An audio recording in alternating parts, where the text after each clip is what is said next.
أعوذ بالله من الشيطان الرجيم بسم الله الرحمن الرحیم۔ سورہ اعراف آیت نمبر 54۔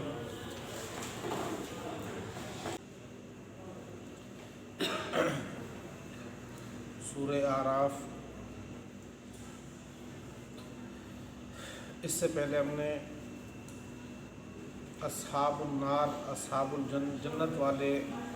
جہنم اور اعراف والے، ان تینوں کا آپس میں مکالمہ پڑھا۔ کل کی جو آخری آیات تھی اس میں اللہ جل شانہ فرما رہے تھے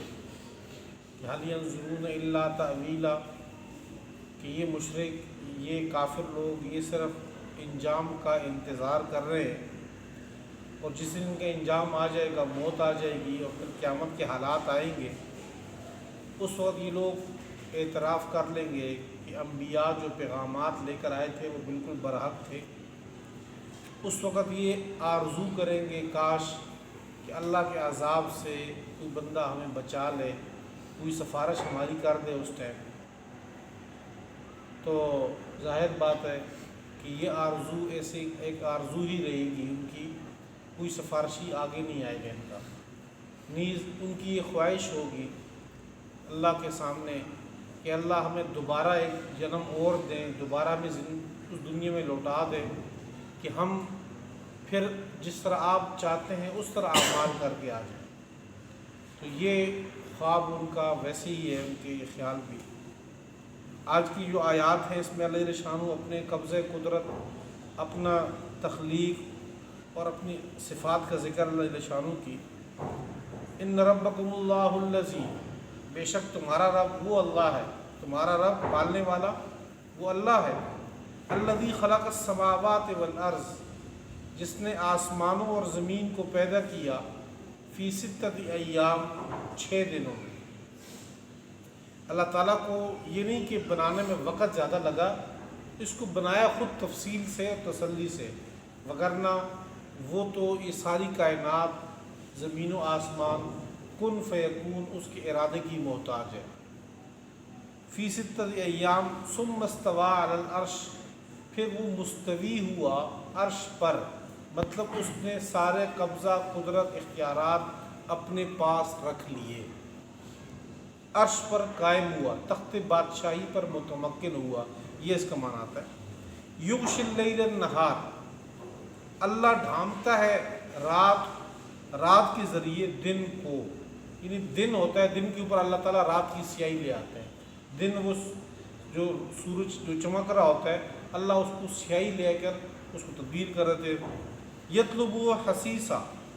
یہ رات اس دن کو پیچھے آتی ہے جلدی۔ والشمس والقمر، اور اللہ نے پیدا کی ہے سورج، چاند، والنجوم، اور ستاروں کو، مسخرات بامری، یہ ساری چیزیں اللہ کے حکم کی محتاج ہیں، اس کی مسخر ہے اس کے لیے۔ الا، سن لو، لہ الخلق، اسی ہی کی پیدائش ہے، یعنی اللہ تعالیٰ نے تخلیق کا یہ عمل کسی کے حوالے نہیں کیا، سارا کچھ کائنات میں اللہ ہی پیدا کر رہے ہیں۔ والامر، اور خوب سن لو کہ حکم اسی ہی کا چلتا ہے۔ تبارک اللہ رب العالمین، برکت والی ہے اللہ کی ذات، رب العالمین، جو جہانوں کو پالنے والا ہے۔ ادعوا ربکم تضرعا وخفیا انہ لا یحب المعتدین، اس آیت میں اللہ جل شانہ نے دعا کا طریقہ، اللہ سے مانگنے کا طریقہ سکھایا ہے۔ ظاہر بات ہے کہ سب کچھ دینے والی، عطا کرنے والی ذات اللہ کی ہے، سارے خزانے بھی اللہ کے پاس ہیں، اور اس سے خزانوں کی کمی بھی کوئی نہیں ہے، تو مانگنا بھی اللہ سے ہی ہے، اور بار بار اللہ کہتے ہیں مجھ سے مانگو۔ تو مانگنے کا طریقہ کیا ہے پھر؟ وہ اللہ جل شانہ اس آیت میں سمجھا رہے ہمیں۔ ادعوا ربکم، پکارو تم اپنے رب کو، تضرعا، عاجزی کے ساتھ، وہ خفیہ، اور آہستہ سے۔ خفیہ کہ آپ کا اور اللہ کا معاملہ ہو۔ علماء فرماتے ہیں ایک دعا جو ہم اونچی آواز سے کرتے ہیں جس طرح نماز کے بعد ہوتی ہے، اور ایک یہ کہ ہم دل میں مانگیں، ایک فرد واحد ہر بندہ خود مانگے۔ تو وہ جو خفیہ دعا ہوتی ہے وہ زیادہ افضل ہے، وہ زیادہ بہتر ہے۔ تو انہ لا یحب المعتدین، اللہ حد سے بڑھنے والوں کو سے محبت نہیں کرتے۔ اب دعا یہاں عاجزی بھی ہے، خفیہ بھی ہو، اور پھر دعا اللہ سے مانگنی ہے، اس میں ذہن میں رہے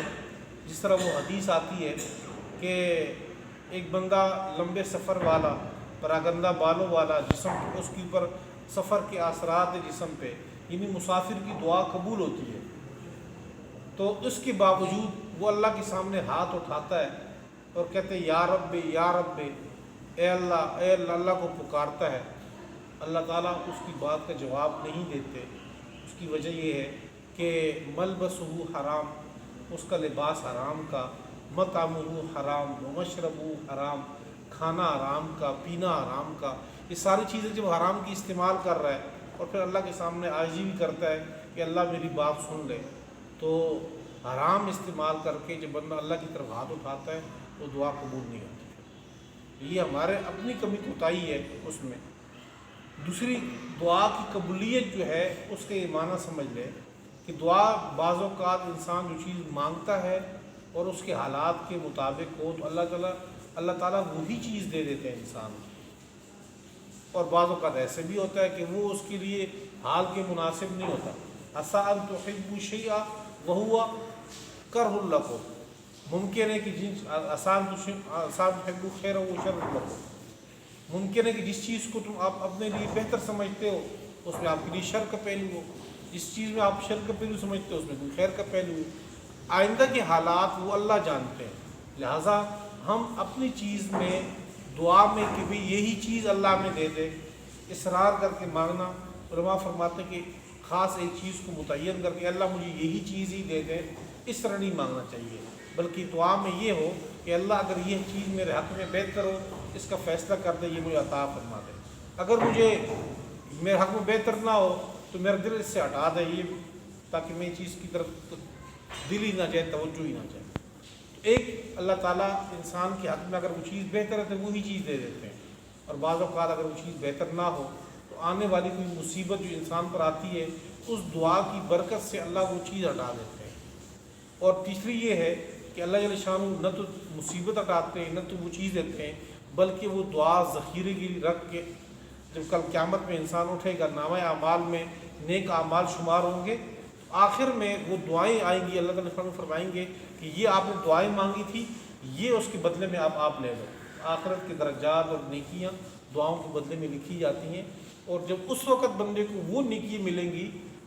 جب انسان ایک ایک نیکی کا محتاج ہوگا، اور اس وقت اچانک اللہ جل شانہ کہ یہ دعا آپ کی دعائیں ہیں، اس وقت بندہ افسوس کرے گا کاش کہ میری ایک دعا بھی وہاں دنیا میں نہ قبول ہوتی، میرے لیے آخرت میں ذخیرہ ہوتا۔ اور اس وقت رمضان المبارک کیا ہے، یہ عصر کے بعد کا وقت ہو تو پھر اللہ جل شانہ کا کلام اس طرح بندہ کے سامنے ہو، تو یعنی کہ اللہ جل شانہ کی رحمت متوجہ ہوتی ہے انسان کی طرف۔ ہماری اپنی کمی کوتاہی ہے کہ ہم اللہ سے نہیں مانگے اللہ سے، دل میں مانگے، سب کچھ مانگے اللہ سے، سب کچھ دینے والی ذات اللہ کی ہے، جو ہمارے حق میں بہتر ہوگا اللہ دیں گے، یقیناً دیں گے۔ آپ اپنے لیے مانگے، اپنے بچوں کے لیے مانگے، بہتر مستقبل مانگے اپنے بچوں کا، اپنے گھر والوں کے لیے مانگے، جو دنیا سے فوت ہو کے چلے گئے ان کے لیے مانگے، اور خصوصاً یہ جو حالات چل رہے ہیں امت مسلمہ پہ، پوری دنیا پہ، کہ اس وقت حرمین شریفین بند ہے، مساجد کا یہ حال ہے، باقی سارے احوال آپ کے سامنے ہیں، بتانے کی ضرورت نہیں، لیکن اس کو اپنی خصوصی دعاؤں میں شامل کریں کہ اللہ جل شانہ کو اپنا خصوصی رحم و کرم بھی کرے کہ اللہ جل شانہ پوری انسانیت سے اس وبا کو اٹھا لے، تو دعائیں قبول کرنے والی ذات اللہ ہی کی ہے۔ وَلَا تُفْسِدُوا فِي الْأَرْضِ بَعْدَ إِصْلَاحِهَا، اور نہ تم فساد کرو زمین میں بعد اصلاحہ، اس کی اصلاح کے بعد۔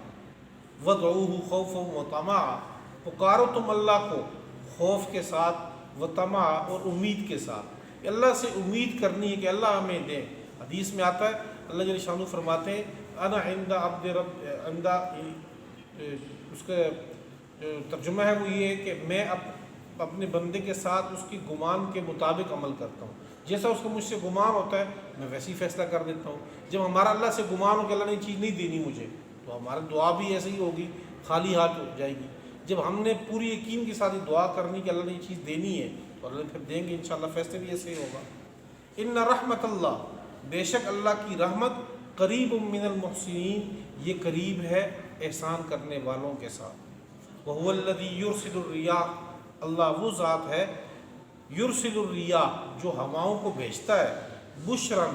بشارت خوشخبری کے لیے، بین یدی رحمتی اللہ کی رحمت سے پہلے، یعنی بارش سے پہلے اللہ تعالیٰ ہواؤں کا سلسلہ چلاتے ہیں۔ یہ ہوائیں ایک طرح کی بشارت اور خوشخبری ہوتی ہے کہ پیچھے اس کے ہوائیں آ رہی ہیں، بارش آ رہی ہے اس کے۔ حتی اذا اقلت سحابا، یہاں تک کہ جب اٹھا لے سحاباً بادلوں کو، سکالن بھاری بھاری بادل، یہ ہوائیں اٹھاتی ہیں ان کو اور اس میں ٹنوں کے حساب سے پانی ہوتا ہے۔ سقنا ہو، تو ہم لے جاتے ہیں، ہم پلاتے ہیں، لبلد میت، خشک زمین، اس شہر کی طرف، اس زمین کی طرف، میت جو مردہ ہو چکی ہو، مانا وہ جو خشک زمین ہے جہاں پانی کی ضرورت ہو، اللہ اس بادلوں کو وہاں لے جاتے ہیں اور وہاں بارش کے ذریعے اس کو سیراب کرتے ہیں۔ فَأَنزَلْنَا بِهِ الْمَاءَ، پھر ہم اتارتے ہیں اس بادلوں سے پانی کو، فَأَخْرَجْنَا بِهِ، پھر نکالتے ہم اس پانی کے ذریعے، من کل الثمرات، ہر قسم کے پھل، كَذَلِكَ نُخْرِجُ الْمَوْتَى لَعَلَّكُمْ تَذَكَّرُونَ، اسی طرح ہم مردوں کو پیدا کریں گے، لَعَلَّكُمْ تَذَكَّرُونَ، تاکہ تم نصیحت حاصل کر لو۔ یعنی جس طرح انسان مایوس ہو جاتا ہے کہ زمین بالکل خشک ہے، کچھ بھی نہیں ہے، تو پھر اللہ بارش برساتے ہیں اور اس میں سے وہ فصل اگتی ہے، جس طرح دانہ زمین کے اندر چلا جائے اور دوبارہ اگ کے کچھ مہینوں بعد وہ ڈبل ٹرپل شکل میں وہ پھر آ جاتا ہے ہمارے پاس۔ اللہ فرماتے ہیں مردوں کو میں ایسے ہی زندہ کروں گا کہ تم زمین میں اس کو دفنا دو، پھر میں اس کو اٹھاؤں گا ایک دفعہ۔ والبلد الطیب یخرج نباتہ، اور پاکیزہ زمین، اچھی زمین، یخرج نباتہ، اگتے ہیں اس کے جڑی بوٹیاں، اس نباتات، باذن ربہ، اپنے رب کے اذن سے۔ والذی خبث،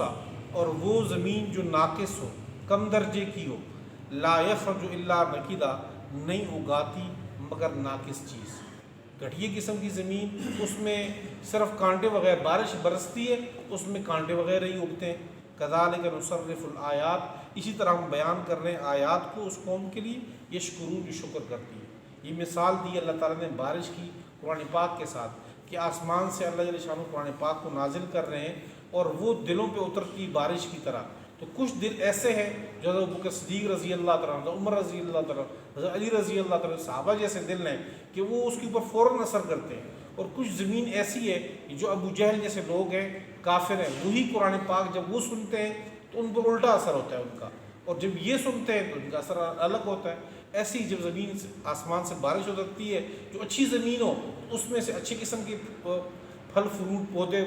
اور گلاب پھول وغیرہ نکلتے ہیں، اور جو گندی زمین ہو تو وہاں باقی جڑی بوٹی اور گندی چیزیں نکلتی ہیں اس سے۔